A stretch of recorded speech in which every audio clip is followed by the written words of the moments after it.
আজকে এই ঘটনা কোনো মন্তব্য দেওয়ার মতো মানসিকতা আমাদের নাই।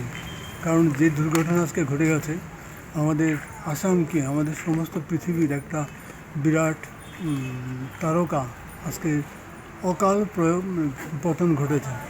এটা এই শূন্যস্থান পূরণ করা সম্ভব নয়। আমরা এটা কিছুতেই মানতে পারছি না মন থেকে।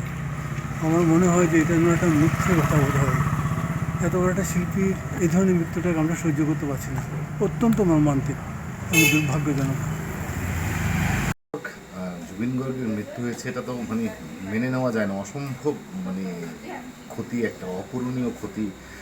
শুধু আসাম নয়, সমগ্র মানে ভারতবর্ষের যেটা সঙ্গীত জগৎ রয়েছে তার জন্য। আমরা কিছুদিন আগেই ডক্টর ভূপেন হাজারিকার যেটা শতবর্ষ উদযাপনের জন্য যে মানে একেবারে হর্ষ উল্লাসে আমরা উদযাপন শুরু করেছি গত 8 সেপ্টেম্বর থেকে।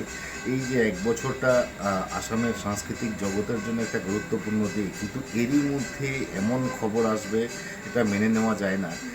জুবিন গার্গের মতন শিল্পী মানে শতাব্দীতে হয়তো একবারই জন্মায়, উনার মৃত্যু হয়েছে আমি এখনও মেনে নিতে পারছি না। আমি স্কুল শেষ করে যখন বাড়িতে আসি, আসার পরে খাওয়া দাওয়া করে একটু রেস্ট করার পরে যখন হাতে মোবাইলটা নিলাম, একটার পর একটা নিউজ আসছে, দেখছি বিভিন্ন চ্যানেলে কি জুবিন গার্গ সিঙ্গাপুরে স্কুবা ডাইভিং করতে গিয়ে তার মৃত্যুবরণ হয়েছে। নর্থ ইস্ট কোনো ফেস্টিভ্যালে পার্টিসিপেট করতে গেছিলেন।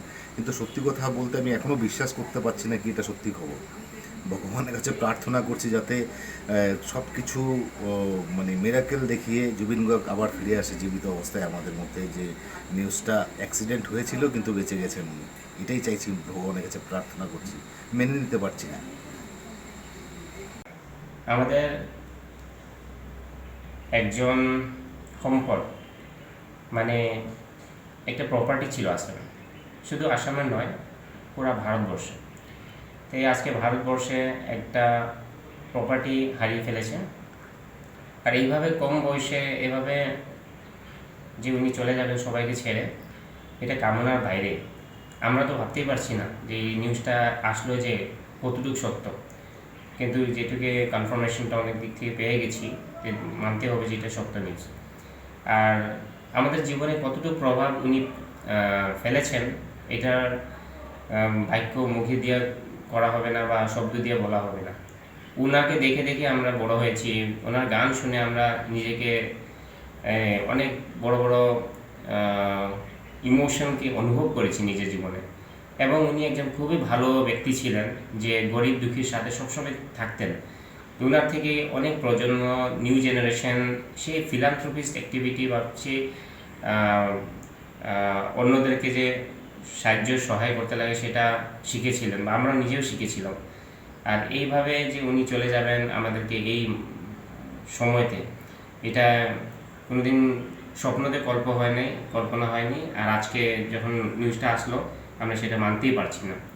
আর আমার তরফ থেকে, আমি তো জুবিনদার অনেক বড় ভক্ত বলতে পারি, ফ্যান তো বলবো না, ভক্ত বলবো। কিন্তু আজকে অনেক দুঃখ প্রকট করলাম, নিজের মধ্যে অনুভব করলাম যে দুঃখ জিনিসটা কী হয়। তো সেই দুঃখ নিয়ে সারা জীবন চলতে হবে এখন।